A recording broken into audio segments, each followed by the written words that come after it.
Liftoff will start in T-minus 10 seconds.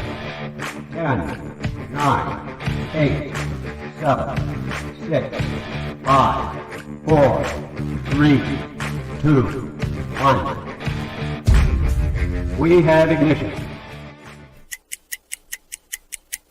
It's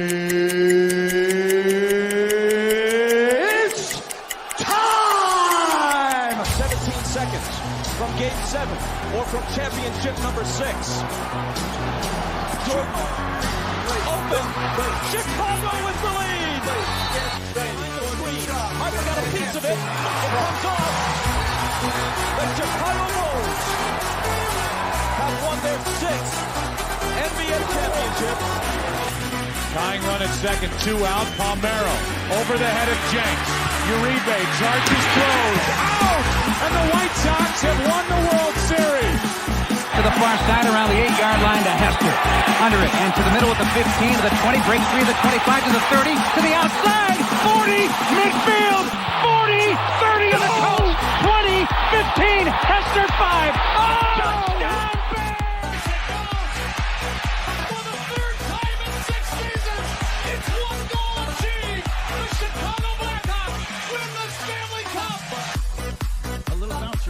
Toward Bryant. He will glove it in front of Rizzo. It's in time. And the Chicago Cubs win the World Series.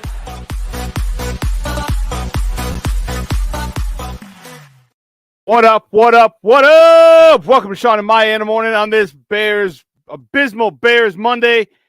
I'm your boy, the SuperBack, Shawn Sierra. Thanks for tuning in. Listen, if you're watching us on Facebook Live, well, then I guess you found us on Facebook. If you're not following us on Facebook, what?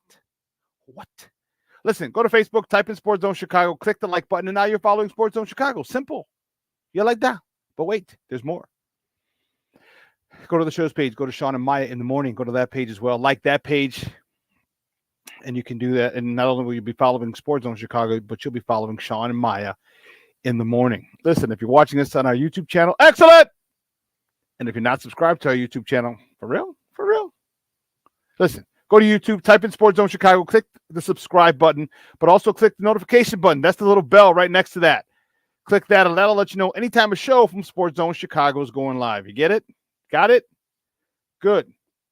Now, if you're watching this on our mobile app, I like that kind of party, baby. Yay. And if you didn't know, you better ask somebody. We have a mobile app. Come on now. Wherever you get your apps from, it doesn't matter whether it's iTunes, Google Play, Amazon, Walmart, Kmart, 7-Eleven, Zayre, Zemsky, Macy, Montgomery Ward, Venture, Woolworth, wherever you get them from. You go there, you type in Sports Zone Chicago, you download it, you take us with you on the go. So not only do you get Shawn and Maya in the morning 3 days a week, not only do you get our other live shows throughout the week, not only are they archived there like they are on Facebook and YouTube, but I'll tell you what, we give you a slew. And I mean a slew of articles, thanks to my man Clarence Council III. Big up to Clarence for keeping you abreast of all articles Chicago sports related. And listen, if you're watching us on our Roku channel, yeah, I like that kind of party, baby. Man, oh man. Listen, if you don't know, you better ask somebody at Sports Zone Chicago. We have our own Roku channel. Hell, we're live there, right? Mickey Ficky now. That's what I'm talking about.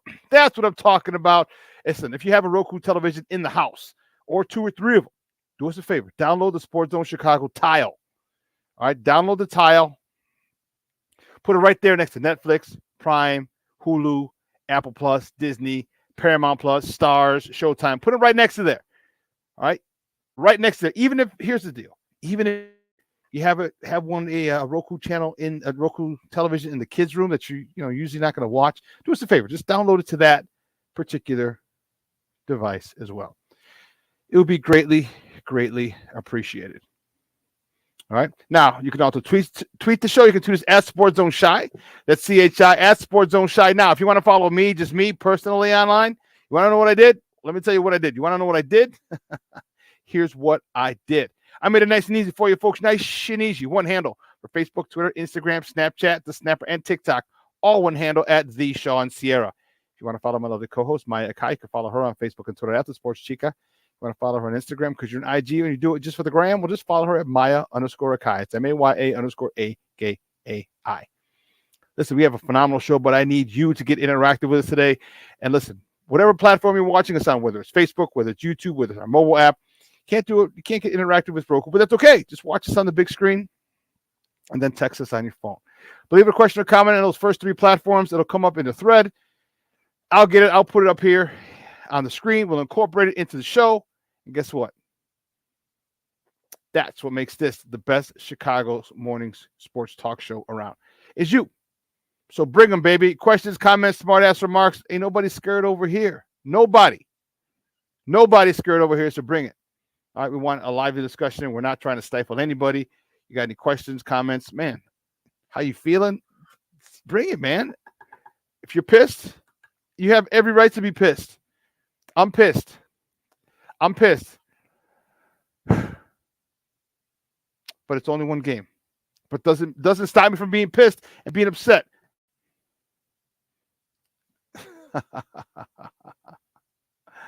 Oh my goodness. Oh my goodness. Anyway. So we got some baseball talk to start us off around 9:30, 9:40. Cubs salvaged one game. They are lucky. We'll talk about that. They're lucky that they didn't really fall further than they have. It's not very far, but they fell back, but it's still well within reach. Okay, White Sox, yeah, well, they're doing the White Sox thing. I think they gave up. I think if you asked most of the players, they would just say, let's just forfeit the rest of the season. We're going to talk about that as well. And the Chicago Sky. Are in the playoffs. They're the number 8 seed. We're going to talk about them. So we got a lot to talk about, baby, and we don't have much time to do it. So as our old Uncle Hawk Harrelson used to say, sit back, relax, and strap it down because we're about to get it in, baby. We got a whole bunch of things to discuss.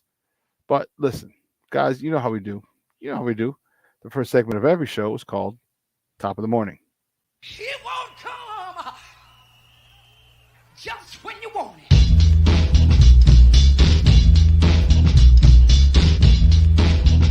Top of the morning to you.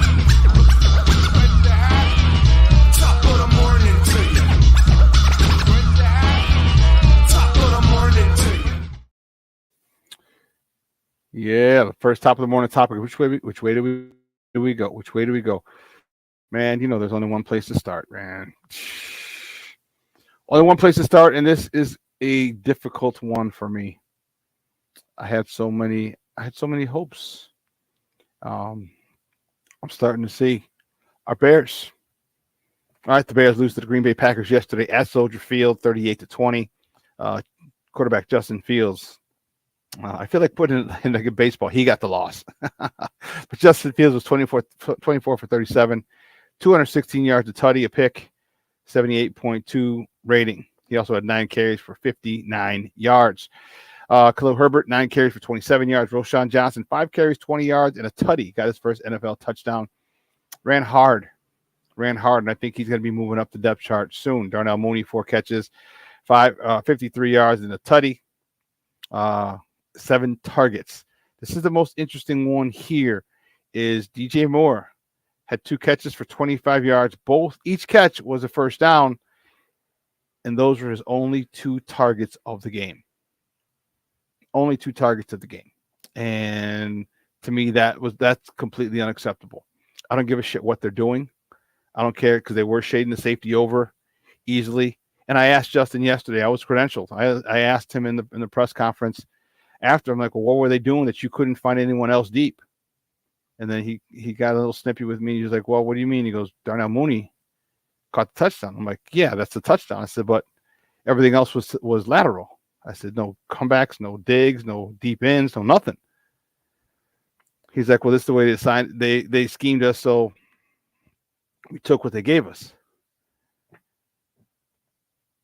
You took what they gave you.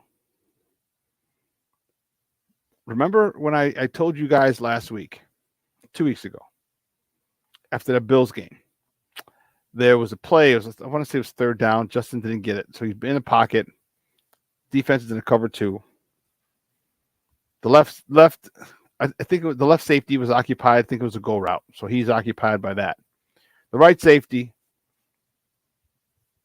is occupied by a 10 and out, I think.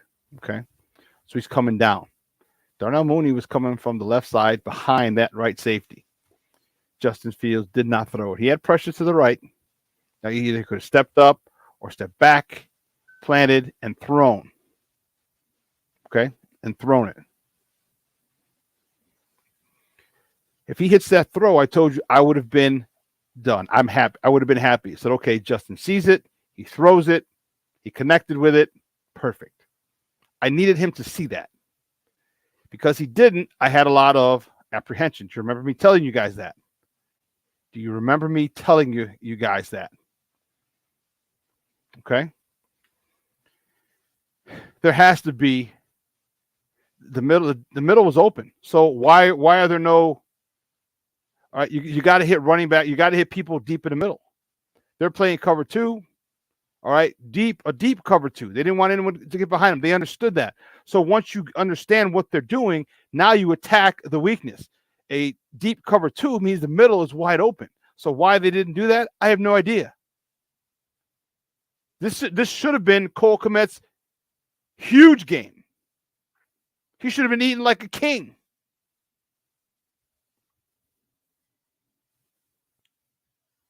I don't know. But let's not get too caught up in this because we're gonna talk about this at 10. And I'm telling you. I'm livid. I'm not very happy with this whole situation. You know, here's a picture. I was asking Justin when I asked Justin the question. And he was quick to say, well, the Darnell Mooney touchdown. I'm like, yeah, no, not that one. You know, and then here's another one. I got Coach Eberflus. And so I got there a little late, Coach Eberflus, because I was in the locker room and I was getting Cole Kmet, Jalen Johnson. Okay. And so I got there a little late and I couldn't formulate the question. I'm thinking, I want to ask this, but I don't know how to get it.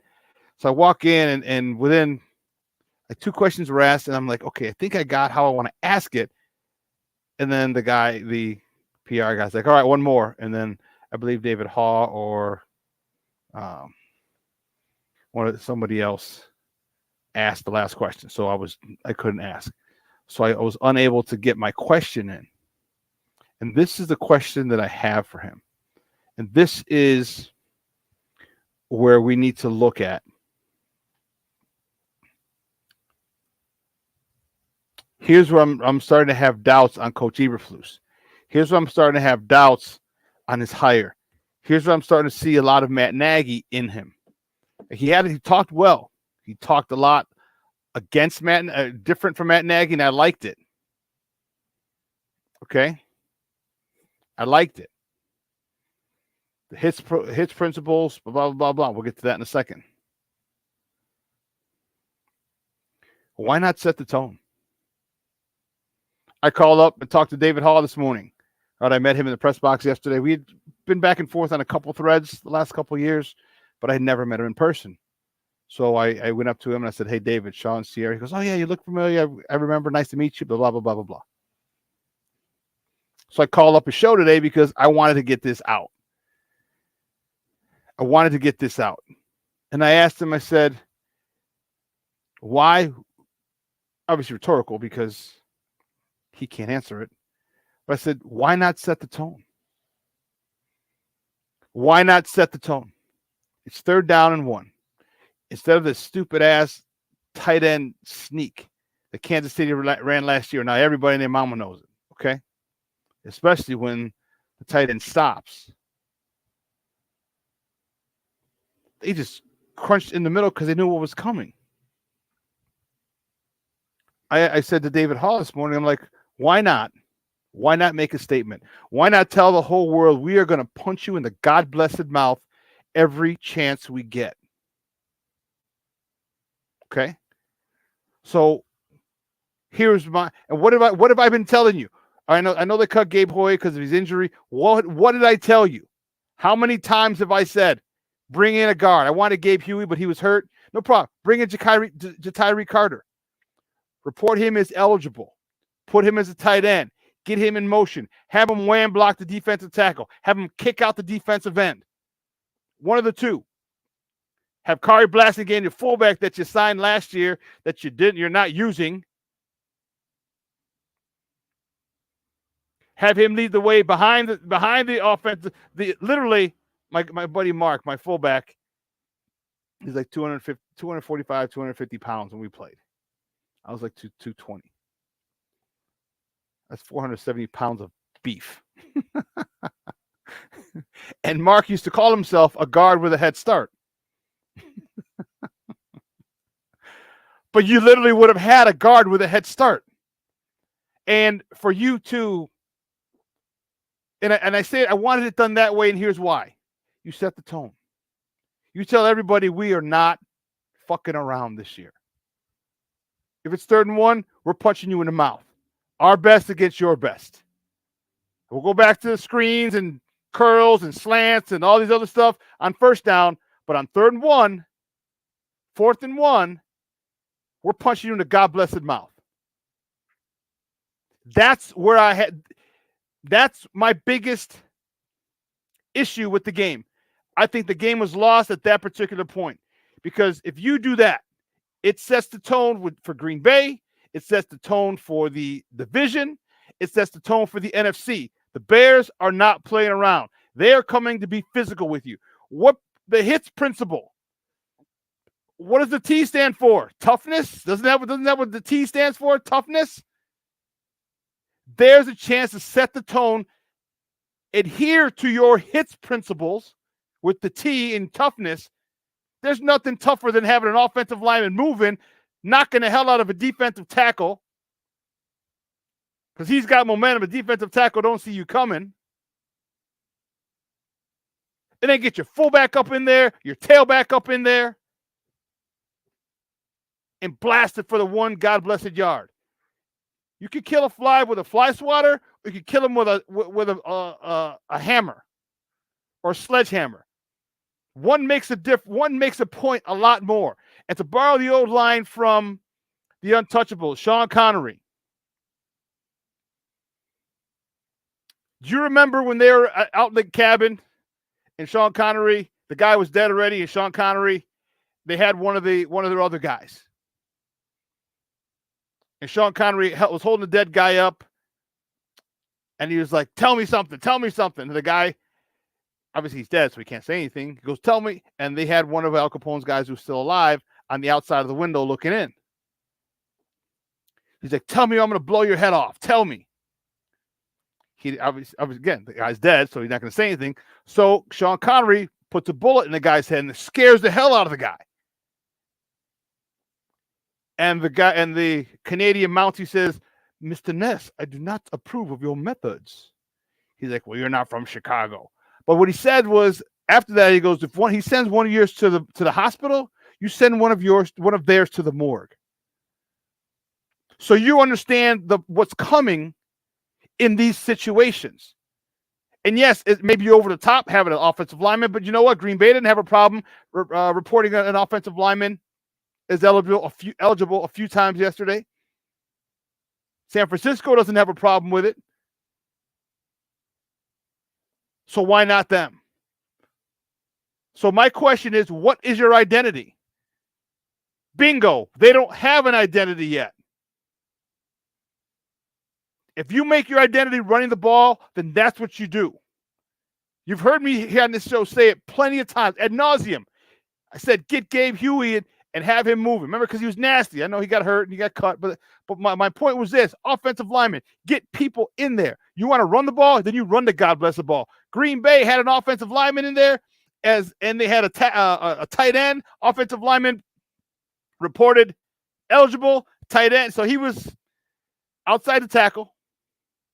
They had a tight end in front of next to him, but tight end was on the line. Then they had another tight end outside of him, and these two guys came across like a counter tray and led the way for the running back. They didn't have a problem with it. Find your identity and stick to it. You got 3 stud running backs in your backfield. Use them. Use them. Because had you done that and you literally punched them in the mouth, guess what? It's a different story. It's a different game. That first series could have changed the outcome of the course of that game. But I digress because you're getting me fired up already. Let's go. The next topic of the morning, the topic of the Cubs. You do that for me? The Cubs, they beat the Arizona Diamondbacks 5-2. The professor, Kyle Hendricks, he got the win. He's 6-7 on the season. 5 2/3, 7 hits, 2 runs, both earned, and a walk. Punched out 4. Merriweather, he got to save his first with a nice, wasn't a clean inning. He had a walk. 1 walk, but 2 punch outs in that inning. Dansby Swanson, he's continuing to pay off. 3 for 4 with a homer, his 20th, driving in his 73rd. 72nd and 73rd runs of the year. Cody Bellinger, just doing what Cody Bellinger does. He was 1 for 4 with a homer, his 25th of the season, driving in his 89th run of the season. You realize that this dude missed a month? 3 weeks, excuse me. This dude missed 3 plus weeks and has 89 RBIs. Christopher Morel, he was 2 for 4 with a home run, his 21st, driving in his 65th. Okay, the D-backs are no joke. All right, the Cubs are able to salvage 1 game of that 4-game set, and they are lucky. The baseball gods are on your side, in your favor, Cub fans, because you are only 3 games back. It could have been 4 or more.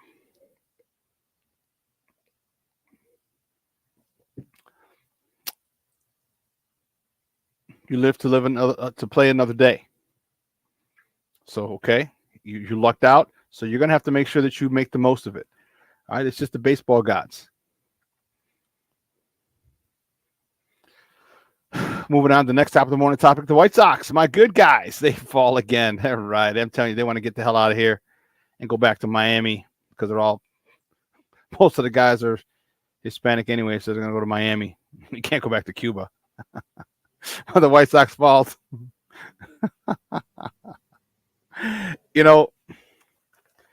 I was sitting there, I was hoping, hopefully these guys can do something.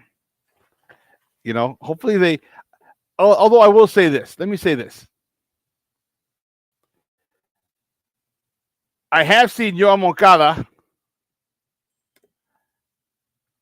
improve. He's getting better. All right, but they fell to the Tigers yesterday. Oh, wrong one. They fell to the Tigers yesterday, 3-2, and Schultz, he got the loss. He's 1-8. Oh, my gosh. That's horrible. That's wonderful. 5 innings, 8 hits, 3 runs, all earned, 2 walks, 4 punch-outs. Eloy Jimenez was 1 for 3 with his 5th double of the season. His 5th double of the season, driving in his 56th run of the season. Lubov was 1 for 4, driving in his 73rd, and TA was also 1 for 4. The White Sox tonight, they host the Royals, the Kansas City Royals, over on the south side. And Dylan Cease night. Dylan Cease is on the bump for the good guys. I'm concerned. It's not a situation anymore right now where it's, Dylan Cease is on the bump. Oh, okay, great. No problem. All right. But he's 6-7. He's with a 4.98 ERA going up against Brady Singer, who's 8-10.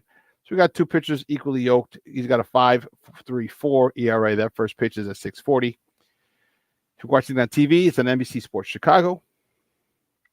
If you're listening to it on the radio or the app, because there's an ESPN 1000 app, it's on AM 1000, their flagship. They're new. No, it's the Bears' new flagship, ESPN 1000. ESPN 1000. I told you I love my tea.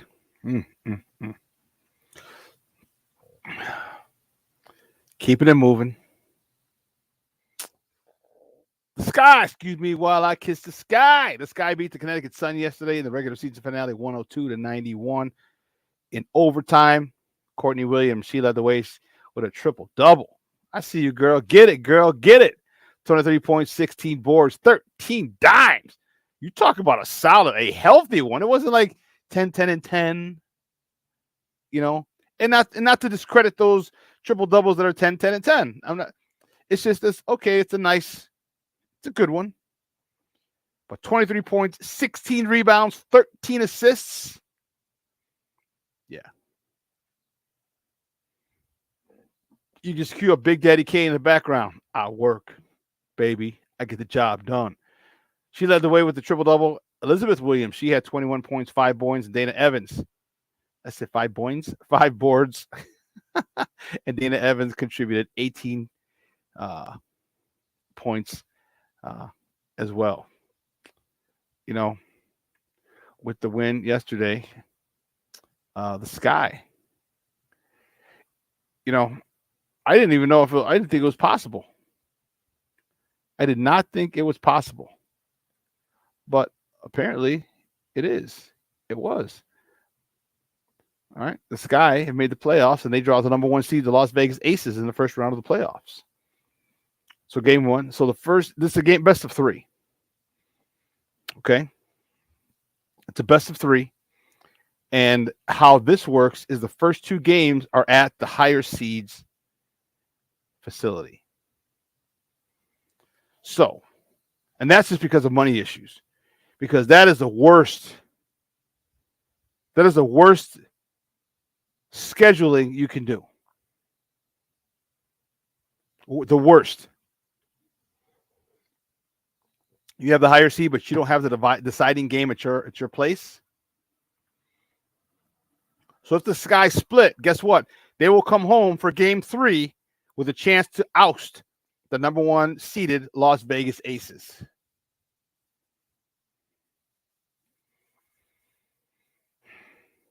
That scheduling needs to be reevaluated. That is horrible. And I get it. I understand it. It's flying. It's money. It's a money issue is all it is. Because if money wasn't an issue, it'd be 1, 1, 1. But those are flights you got to pay for. The flights, hotels, all this stuff the teams have to pay for. So they're cutting corners wherever they can. But man, all the Sky has to do is win 1. Then you come home, you have home court advantage, and you get basically game 7. You get the deciding game on your court. Yeah, I don't.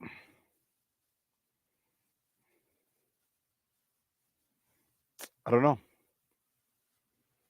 I just think I see that's odd. That's odd. That is just odd. You worked your tail off to get the number 1 seed, and you don't have the deciding game of every series at your place. Doesn't make sense. That just don't make no kind of sense. No kind of sense. But that's the WNBA for you. And the last top of the morning topic, 19-year-old Coco Gauff. Woo, Charlie. She has the tennis world on its ear right now. There's a picture of her 8 years ago.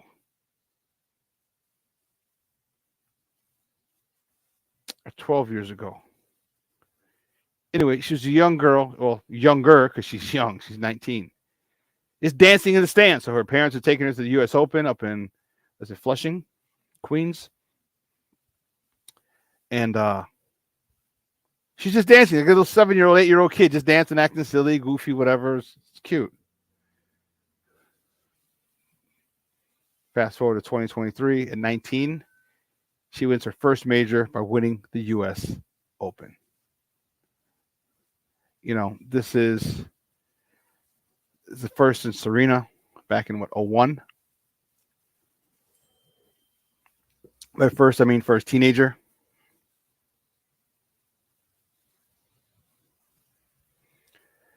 So many emotions. So great for her. So great for this country. So great for the culture. Black Girl Magic did it again. And, you know, I couldn't be more proud of her. The culture couldn't be more proud of her. And hopefully this is the first of many majors that she wins. Awesome. Just flat out and out awesome. I don't know what else to say. Just awesome. Okay. When Serena came over and took the world by storm, and it was 0-1, held on to that joker for what, 10, 15 years? Basically until she got pregnant started getting pregnant with her kids. And we needed someone else. Maybe Coco can be that one. Maybe Coco can be that one. Well, listen, let's take a quick break. On the other side of the break, we got some baseball talk. But first, I'm gonna holler at my guys in the chat. I'm gonna see who's in the chat because the chat is jumping, and I like it. I like it. So listen, don't go anywhere, folks. Keep it locked right here. Shawn and Maya in the morning on Sports Zone Chicago. Hey, it's your boy, the SuperBack, Shawn Sierra, and be sure to follow Sports Zone Chicago on all social media platforms, on Facebook, Instagram, and our Roku channel. You can find us at Sports Zone Chicago, and on Twitter, we are at Sports Zone Shy. Also, be sure to download our mobile app so you can take Sports Zone Chicago with you on the go. Time out. How are you feeling right now? Happy? Excited? Angry? Overwhelmed? One of the best things you can do for your mind health is to name what you're feeling. It can sharpen your awareness and help you talk about your feelings with someone you trust. Here are 3 questions to ask yourself. Where are your thoughts right now? In the past, the present, the future? Do you notice any sensations in your body? Is your heart beating fast? Is there a flutter in your stomach? Or are you fully relaxed? What do you need right now? Time with others? Time to yourself? Remember, there's power in this awareness. So find ways to identify what you're feeling today.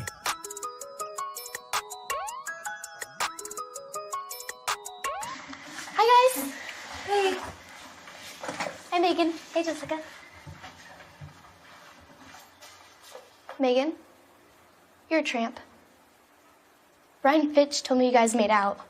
Everybody knows. He said your breath smells like garbage. And he almost puked. He says you're the most desperate girl he knows, besides your mom. How many boyfriends does she have anyway? Lots? Your makeup makes you look like a clown. That zit is huge, zit face. Ugly.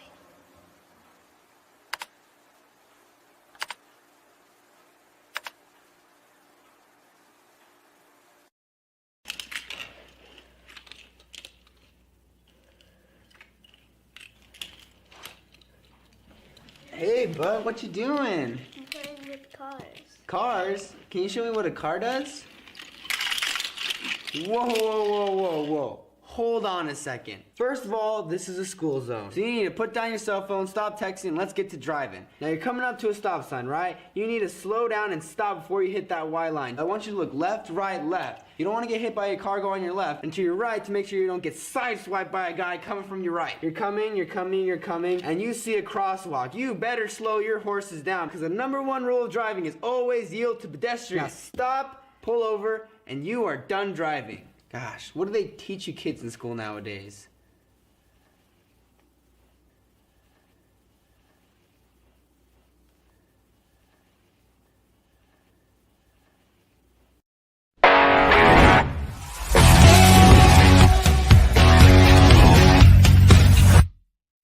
Christopher Morel To lead off for Chicago. Deals Morrell, first pitch swinging, and lines a base hit that gets past the right fielder, Carroll, all the way to the wall. Morrell flying around the bases, around second, headed for third. He slides in safely. One time. In the air to deep left field. That ball's got a chance. Gone. Chris Morrell with a triple and now a home run in his first two at-bats. Steps up, Bellinger swings, drills one, deep right field. This may go. It is gone. Cody Bellinger goes yard, his 25th. The 1-2 delivery. Swanson drills one, deep left center. There's another one. Gone. Third home run in the third for the Cubs, and they are up 4-0 over the Diamondbacks. Welcome back to Shawn and Maya in the morning on Sports Zone Chicago. Those comes courtesy of the Marquee Network. We're the Northsiders. Those are the Cubbies at Wrigley. Saving face. Look good. Let's remember, they had lost the first 3 out of 4.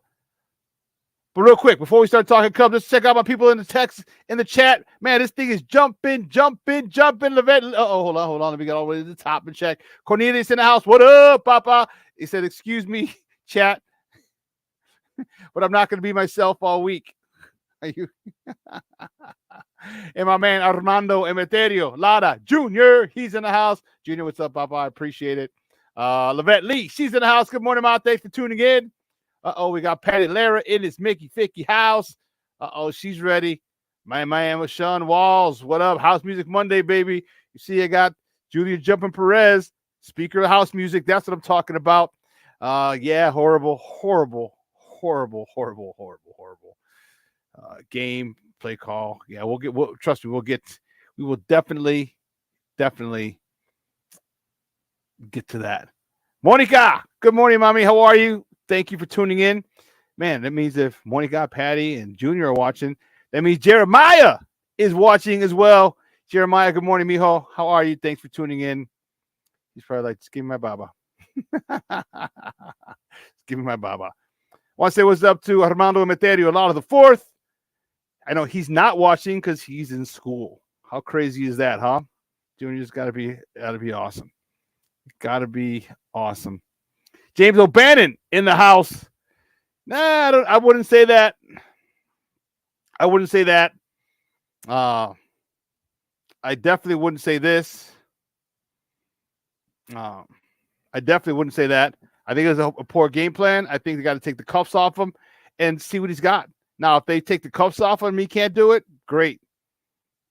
Then we have 2 picks to go get the number 1 pick. But I'm telling you, I just don't think. I don't think it's time to say that he's a failure. The game plan was horrible. Don't get me wrong. I'm not saying that it was all the game plan against him. I'm not saying that at all. I'm saying is the game plan was horrible, and Justin Fields played bad. Okay, and Justin Fields played bad. It's one game. I'm not gonna put him in a Super Bowl after one game, and I'm not gonna put him in hell. I'm not gonna throw him to hell after one game. But Sean, you're right. Bad O-line, bad D-line. There you go. Thaddeus, thanks for tuning in, Papa. I said, why does it seem like the OC is still working for Green Bay? You know, I asked Justin that, and we talked about that. I said Justin got a little snippy with me yesterday, and he was just saying that that's what they were giving him. I'm like, so you mean they out-schemed you, and you just couldn't figure something out? I mean, I didn't like that. And I didn't press him. You know, I was a new guy, first guy, and I didn't want to keep pressing. But next time I will. You got to know my face. Yeah. Terrence, good morning, Papa. Thanks for tuning in. The running game was a complete show. I think that screwed up the entire game plan.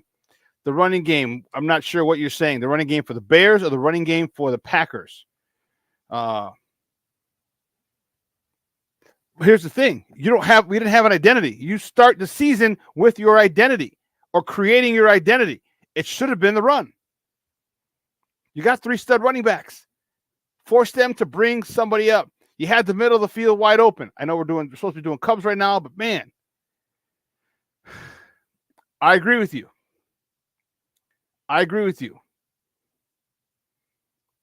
And we were talking about that in the press box yesterday, Terrence. talking about that John Shoop offense. Vernon Fairley in the Mickey Ficky house. What is up? His new name is Hallow Komet. Yeah, Green Bay had more time. So apparently what the signings that they had in the offseason weren't good enough. But again, it's one game. But Green Bay has a good offensive line. So you're going to come up with teams. Tampa's going to have a good offensive line. KC's going to have a really good offensive line. You're coming up against some teams with some good offensive lines. Is this what we can expect now? They better do something. And here's my thing. Stop bringing only 4 Mother Hubbards. If you can't get home with 4, you better bring 5. Cornelius, Vernon, James. Yeah, okay. Russell Webster. Good morning, baby. Yeah, Nagy used curls. Gets you. Where are the curls? I'll take a damn curl. Jesus. Brandon Livingston from the West Coast. What's up, Papa? Here you go. How you doing, man? Yeah, I know it's tough. That was really, really, really difficult to watch. Yeah, the O-line looked bad. D-line, yeah. You know, they had some good route concepts that moved safeties, got guys wide open. Yeah. But I digress. We'll talk football at the top of the hour. We'll talk at 10 o'clock, and we'll incorporate your guys' comments and questions and anger. We'll incorporate that into the show because it's fair. I'm starting to have my doubts about Nagy. Again, I'm not saying he should be thrown in hell or underneath the bus. I'm starting to have my doubts. He can change those with a much better play call, with a much better called and prepared game this week. But I digress. The Cubs with a big win yesterday. That would have been awful had they lost that game as well. They lost 3 out of 4 to the Diamondbacks. You know, you can't, not now. You're supposed to be winning 3 or 4. Okay, you're supposed to be winning 3 or 4, not losing 3 or 4. Worst case scenario is a split. Worst case scenario. Yeah.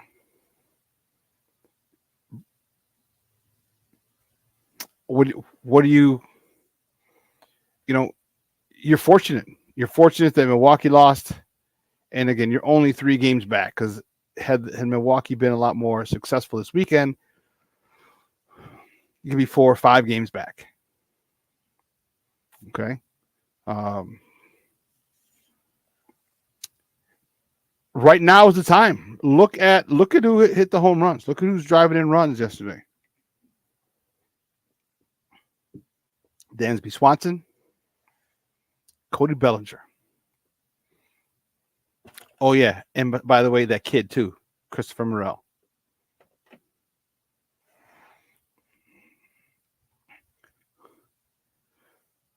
I said Nagy because the shit looked like Nagy. It was Nagy-esque. You know the meme on Facebook where you got the guy from Scooby-Doo. They have the crook tied up, and they're about to take off his mask. It should take off Getsy's mask, and it's Matt Nagy. With the way that game was called yesterday, that was horseshit. And I don't even know if it was that good. It might be an insult to horseshit. But I digress.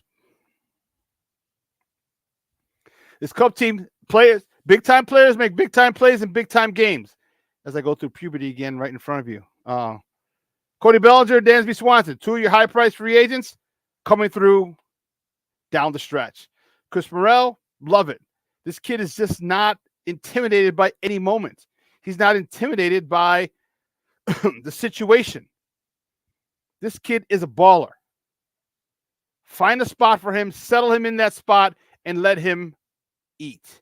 I think it was a DH yesterday. And if it's got to be DH, just shit, let it be DH. But get his bat in the lineup every single God blessed day. You need it down the stretch. You need it down the stretch. You know, Hendricks with a good win yesterday. You needed that. 5 2/3, almost 6 innings. 5 2/3, 7 hits, 2 earned runs. That's almost a quality start. You get quality starts from your pitchers now, down the stretch. That's all you can ask for. That's what you want. Down the stretch, I need good pitching. Now hitting, now we got it. Our pitching is going to start us, take us so far. Now I need the hitting to take us across the finish line. Pitching, defense, hitting. Cubs are in a good spot. You saw yesterday Swanson hit his 20th homer of the year. Bellinger his 25th of the year. Morel hit his 21st of the year. These are your big dogs. These are your big dogs that you need to come through. I told you, big-time players make big-time plays in big-time games. And right now, all the games for the Cubs are big-time.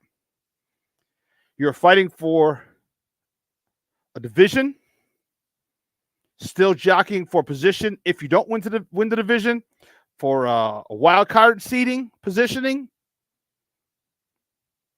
So these games are mad important. These games are of the utmost importance. And the fact that in a must game, you lose that game yesterday and you get swept in 4 games in a 4-game set by the D-backs, I'm saying it's not anything you can't come back from, but it made it a lot more difficult because of the end of the year of the season is near. You got to think, who's Milwaukee playing? You got to think whoever Milwaukee was playing for giving Milwaukee the flux. But maybe this is it. Maybe it's the last bad stretch you have. For your sake, I hope it is. For your sake, I hope this is the last series you don't win, closing out the season. Because if you do, if this is the last series that you don't win and you win the rest of your series, you're in the playoffs and you got a really good shot at winning this division.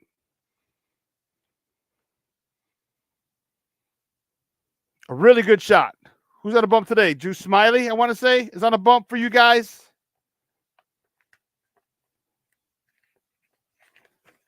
Yeah, Drew Smiley's on a bump because you're in Colorado today, Cub fans. Your team's in Colorado. First pitch is 7:40 on the Marquee Network and 6:70 a.m. on the radio flagship. Jordan Wicks, not Smiley. Jordan Wicks is on a bump. He's 3-0 with a 2.16 ERA going up against Kyle Freeland, who's 6-14 with a 5.09 ERA. You've got a good. There's another good chance for you to take this one. Another good chance to keep pace. Can you do it? I don't know. It seems like you guys are really rising to the occasion most of the time.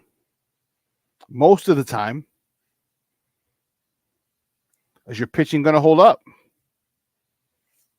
Was that who's playing the Milwaukee Brewers, the Yankees, Junior?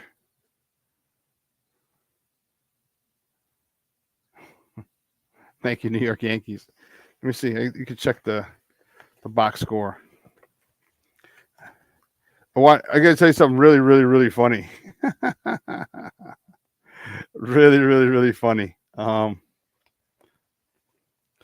don't know if it was the first quarter or second quarter. I was sitting next to a reporter from ESPN. I'm not going to say who it was.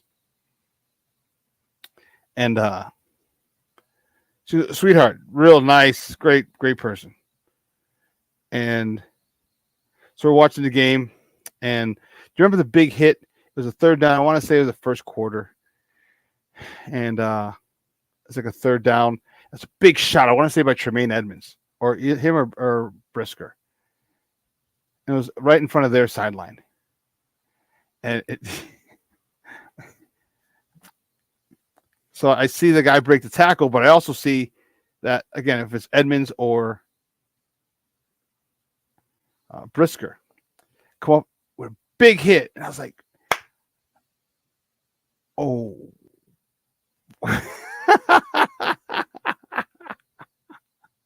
Because you're not allowed to cheer in the press box. They even came over the speaker in the intercom and said, you're not allowed to cheer in the speaker, so keep it down, keep it quiet, and this and this. The fan in me, I was like, as soon as I did that, I was like, oh, shoot. Like, I don't need them kicking me out of the press box. So I guess I was able to maintain my composure the rest of of the game. I was able to do that.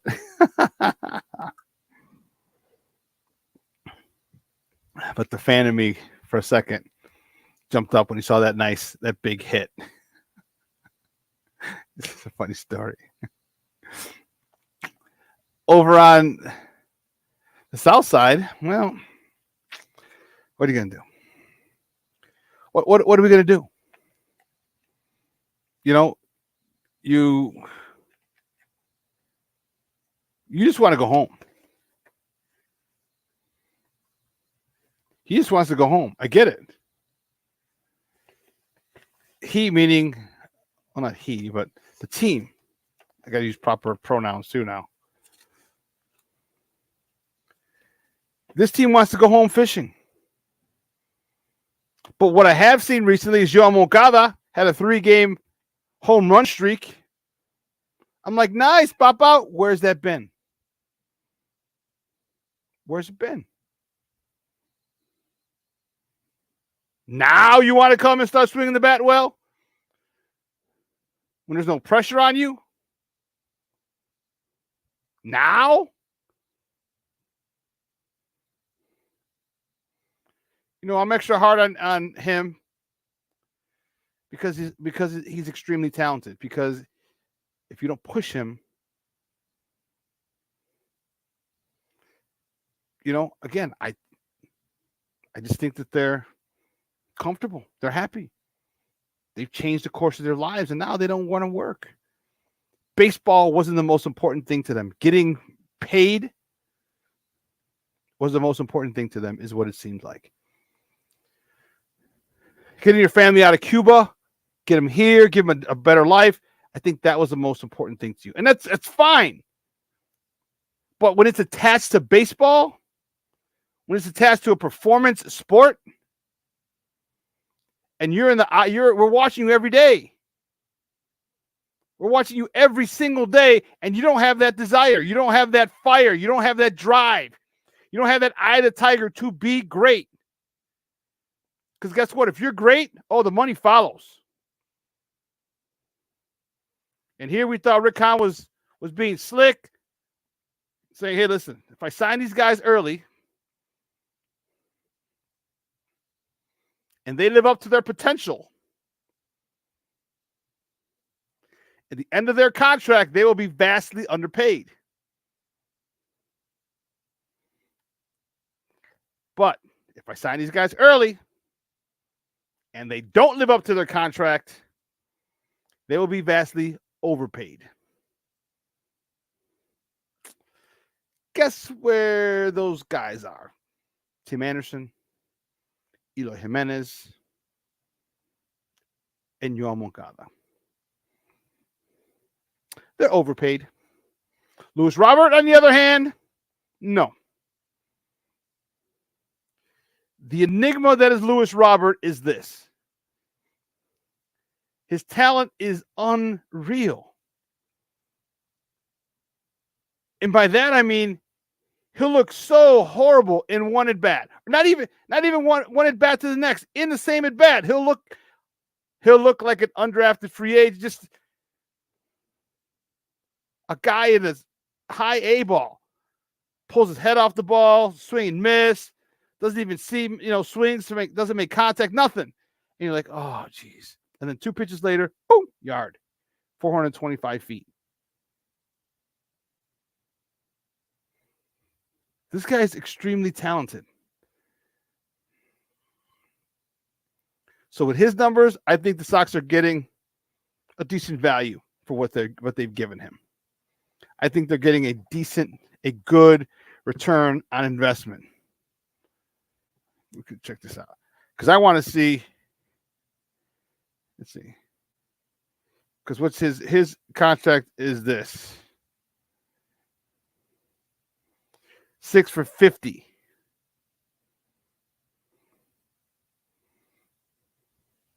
So in 2023, he's making $9.5 million. Look, in 2020, he was 1.5, 1.5. 21, 3.5. Last year, 6. So that's $11 million. After this year, $20 million. In 24, he's 12.5. In 25, he's 15.5. The club has an option for 26 and for 27 at $20 million a year. After the 27 season, he's an unrestricted free agent.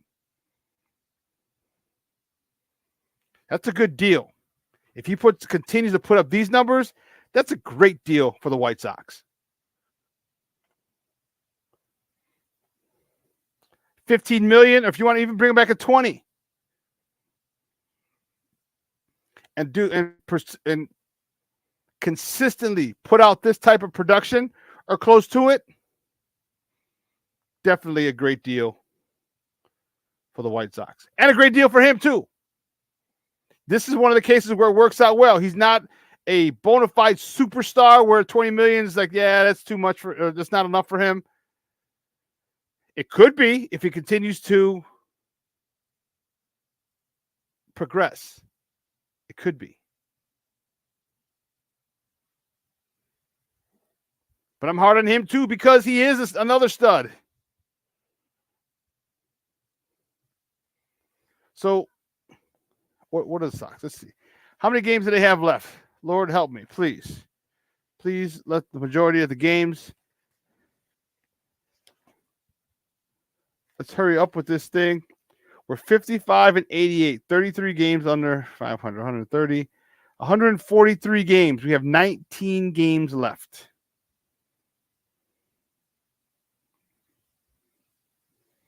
$19 games left. Can these come fast enough? Hell no, they can't.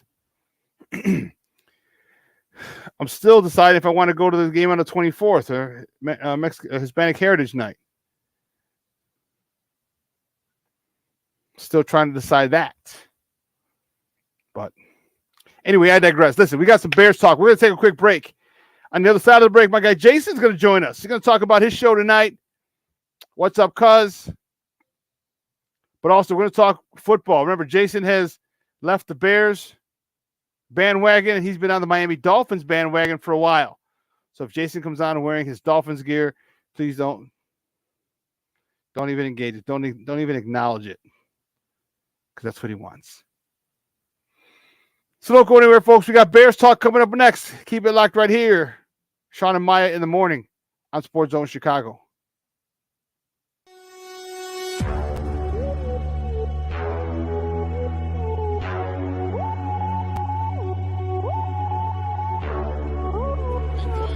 To run for 17, back he goes. Here comes Chubb. There goes the ball. Touchdown! Jones will back at the left tackle. Time for Fields. Now he'll accelerate to get the first down. Great tackles, and he's off to the races. And we got a terrific block. For every generation, it has started with the call to serve. Discovering the purpose and the belonging earned with the title.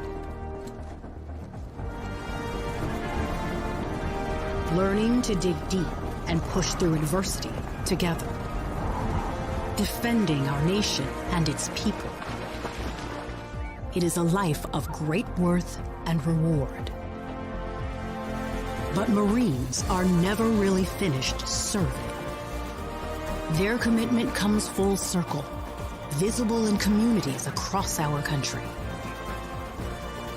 This is Semper Fidelis, always faithful, always Marine, marking a path for the next generation.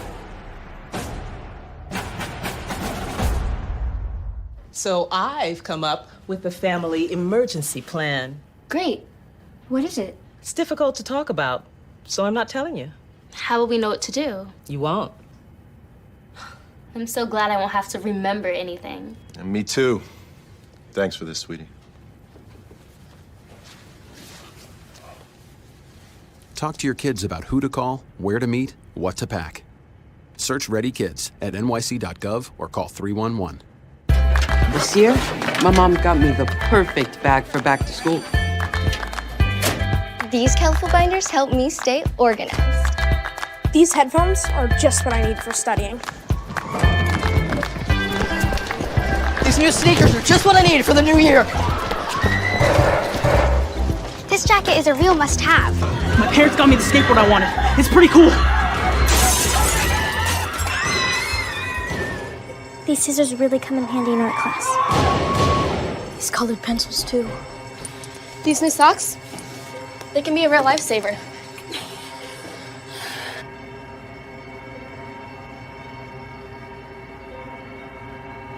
I finally got my own phone to stay in touch with my mom.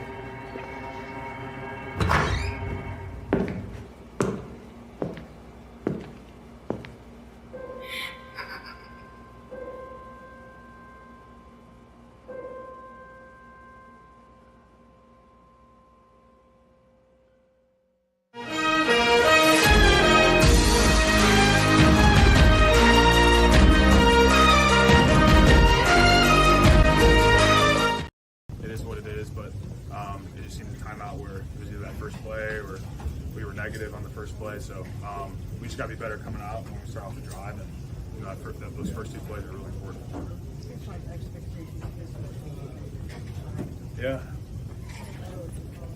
Yeah. I mean, look, this is a big game just because of the, you know, Bears Packers, and so it's a big game for us. But at the end of the day, it's 1-17, and look, it hurts. We didn't expect this to happen, but got to be able to regroup here, and Tampa will be here before you know it. So. How demoralized was somebody just hanging on somebody's? Yeah, it's tough. I mean, it's tough to overcome. You know, first and 20 is pretty tough. Basically, you have to get now 2 first downs and 1. Starting on second 20 isn't great either. So, they're just drive killers. You know, it changes the play calls, and especially where we are on the field, you get back. You get in the back of that situation. Kind of limit some of the stuff that Luke can call. And, you know, strategically, you know, you're trying to get breathing room for the punt, or just trying to get room off the end zone. So those are things we just can't have happen, and we got to be better going into next week. Same question for. Welcome back to Shawn and Maya in the morning on Sports Zone Chicago. Those clips courtesy of me. Yeah, of yours truly. Got in there. I had my selfie stick. So it's really funny. That was the first time I've ever. I don't even know where the hell I got that selfie stick. Okay. And I've had it for like 4 years, 5 years, because I found it when I first got out to Orland. I was like, oh, damn. I remember this from like years ago. So I'd never used it. It actually has, I actually got to get a battery. It has a little remote so I can press the button, it'll start recording. So if you saw the beginning of it, it's like, chirp. Steve could have edited a little better. That's all right. That's fine. But so I was able to hold my little camera up and get the, you know, stuff in the locker room. Good stuff. Tough loss. There's a lot of blame to go around. And it starts with the head coach. I want to bring my guy on. So he's in a very braggadocious mood right now. His team won. And he's lucky. Don't worry. It's you're on borrowed time, bro. Once Tua gets another concussion, he's done. Then we'll wipe that silly smirk off your face. He's the host of the show. It's on tonight at 6 o'clock. What's up, cuz? My man. And you can find him on Twitter at JCoyden, JayCoyden. Jason Palmer. Jason, what's up, Papa? Good morning. Good morning. And yes, while my team did win, I am not bragging because our defense was atrocious. So we got a hell of an offense, and we got this superstar called Tyreek Hill, and that was the difference in the game. But I'm not pleased with our production either. So, the thing I'll say to Bears fans is two things. One, it's week one. Every team has got major holes. So there's stay some calm. holes in this house. There's some holes in this house. So stay calm. Stay calm. It's the first week. Adjustments will definitely be made. And the second thing I can say to Bears fans is at least you ain't Giants fans. So. Man, my guy jumped the gun yesterday. He was as a big time Giant. One of my quarterback, George Sierra. Big shout out to George Sierra, my quarterback, my brother from my Puerto Rican brother from another mother. And he's a huge Giants fan. He talks just mad shit about the Giants. God forbid they get a first down. He's like, Giants in the Super Bowl. You know what I mean? Like, he's just crazy. Third quarter, he just puts on Facebook Saquon Barkley with the crying Jordan meme as the face. He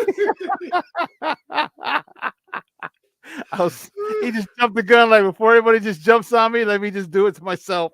And I was like, man, I hear you. It worked well. And let's not forget our brother from the Smoke Fellas.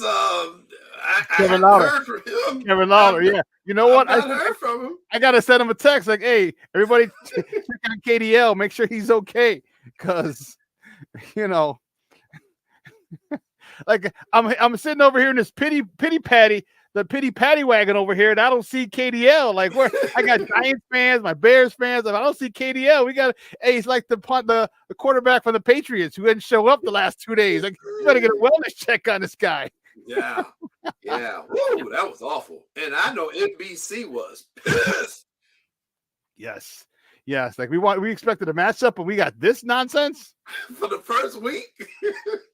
All I'm saying is I stopped at Output yesterday to grab something to eat after the game because they had food there, but just going up. I didn't eat right after, and then you know how it is in the locker room and stuff. Going locker room to the press to the press room a lot. I was like, man, I'm hungry. And we have one fan there. Her name is Griselda. We call her Shorty.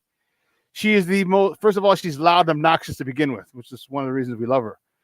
But when it comes to her Cowboys, dude, if I could ever just gag a woman, just tie her up and gag her, I would tie her up and gag her because she will talk the most shit in her little body about as tall as this.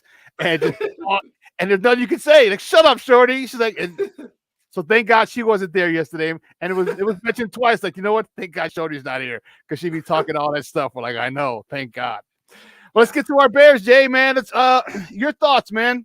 Your thoughts. I actually I met David Hall yesterday. I introduced myself because we'd gone back on a couple threads on Facebook. So he knew who I was. He just had never met me. So I said, hey, Jay, David, nice to meet you. Oh, he goes, nice to meet you. Put a name to the face, blah, blah, blah. And then I had to call him today on his show. Mm-hmm. Here's what I said, Jason. I said, I have to watch Matt Eberflus now with the side eye. Okay? Here's why. You had a chance to make a statement. Third down, opening drive of the season. Not of the game, of the season. Against their hated rivals, oldest rivalry in football. 3/4 of the country's watching because it's a 325 game. Okay. Why did you not make a statement? Why did you not say, we will leave no stone unturned? Why did you not say to Tyree Carter, substitute report is eligible. I need you in motion. I need you kicking out or wham blocking a defensive tackle, or I need you kicking out a defensive end, and I need my fullback Carter blasting game right up behind you, and I need my running back Rashawn Johnson or Deontay Foreman, sorry, Khalil Herbert, right behind that to get the first down. Why did you not make a statement? And I said it earlier. I used the term, the reference from The Untouchables. Mm-hmm. Where Sean Connery was like, where's that guy? The guy's already dead. He shoots him in the mouth, and the other guy gets scared. And the guy's like, I do not approve of your methods, Mr. Ness. Right, well, you're not from Chicago. Yeah. You make a statement. Yeah. You make a statement to the Packers, to the NFC North, to the entire NFC. We are not playing around this year. Talk to me about that. Talk to me about them not having an identity, because if you had an identity, there's no question what you would have done. My fullback texted me. He goes, I just heard you on the radio. And he's like, you know what I would have done? What we would have done? Like, damn right what we would have done. You got a lead coming your way. But go ahead. Give me your thoughts on that opening drive, which I think set the tone, because I think after that, it went downhill. I was very disappointed in the overall game plan. And I'm going to use the Bears' own words against them in my assessment. The most damning thing to me was when your question to Justin, I went back and listened specifically to your question and how he answered it. And he gave you the answer. You got a snippy, didn't he? Well, you pushed back a little bit, but he gave you the answer was, well, why didn't you look downfield and blah, blah, blah. And he said, well, that wasn't the game plan. That's what I took away from him more than anything. That wasn't the game plan. So that said to me, okay, the game plan was trash, 1. 2, Justin doesn't have the confidence to say, you know what, this ain't working.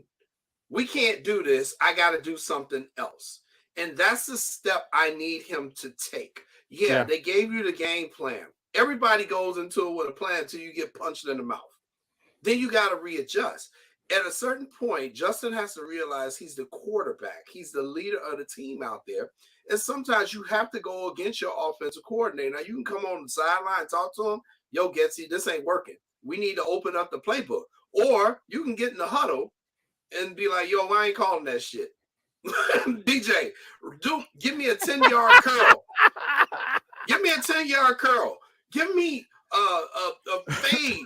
Give me something. I'm with my cousin Lance, and we'll talk about tonight on What's Up, Cuz. Passing is supposed to be a vertical part of your game, not a lateral. Mm-hmm. And that was the most disappointing part. So my thing is, I do still have concerns about Justin, but my concerns are, at some point, when is he going to say, to hell with this? I got to start throwing the ball down the field. I got to start doing this. Now, it's either he doesn't have confidence in his ability to throw the ball down the field, or he just doesn't want to go against his coaches. It's one of the two. But you've got to make these adjustments, man, because you're not going to win with that philosophy. I thought we were back in the days of my man who kept calling bubble screens. John Shoot. I was like, what are we doing with these passes?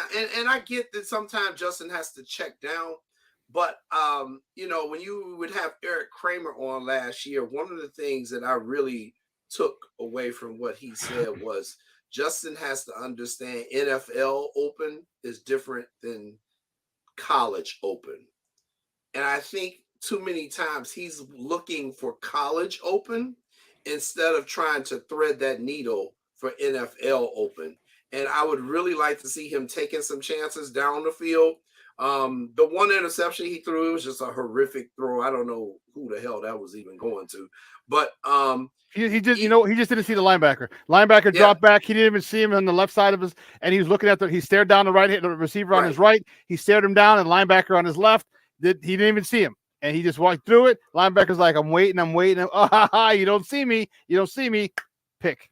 Well, and that's my other concern, Shawn. And that's my other concern. You got to give me a little leeway on this. I'm concerned that what I'm seeing out of Justin is Mitch Trubisky-ish, but he's got more athleticism so he can get away with it more. I'm concerned about his ability to read these coverages, man, because there's a couple of times we've seen him stare down receivers. And while this is your second year in the system, this is your third year in the league, you shouldn't be doing that your third year in the league, man. I am sorry.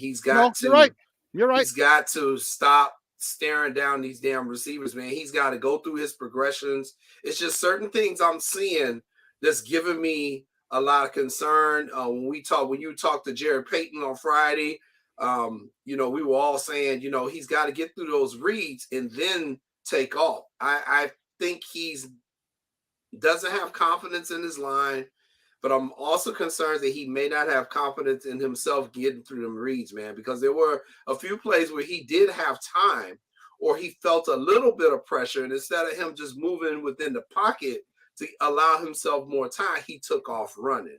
And that's what led to the fumble on the one play. He was taking off running. I'm like, come on, man. First of all, I don't want you to get hurt. Second of all, y'all ain't gonna win like this. You're not going to win like it didn't work last year. It's not going to work this year. So the offense was I had some serious concerns with the plan. I'm gonna put most of it on Luke Getsky and like you on Eberflus. I just don't think they were ready, and I didn't see any adjustments to the offensive game plan at halftime. It was just really, it was bad. It was a bad performance. It's the first week, so I'm trying to give them some latitude on that, man. But you got to. I'm concerned, man. I just think at a certain point, Justin's got to throw his hands up in the air because the bottom line is he's going to get all the blame from the fan base. Bingo. And as a quarterback, you name me one starting quarterback who hasn't have a little asshole in him. You name me one. You name me one. You name me one. I'll sit and wait because it's going to be a long Mickey Ficky time to find a star quarterback who don't have that little asshole in him. I played with two national championship quarterbacks, and I can't tell you how many times my buddy Paul, who's actually has a security firm now and works the Bears. I can't tell you how many times he came in and he was get this shit out of here. We ain't running this. Look, and he just called a play. Same thing with George. I'm telling you, they come in. What? It's 3rd and 1. He wants to run a 15-yard out. No. We're running a 24 lead. It's so funny. You have to be able to understand the moment. Yes, all right. What do you need at this particular point? What do you need?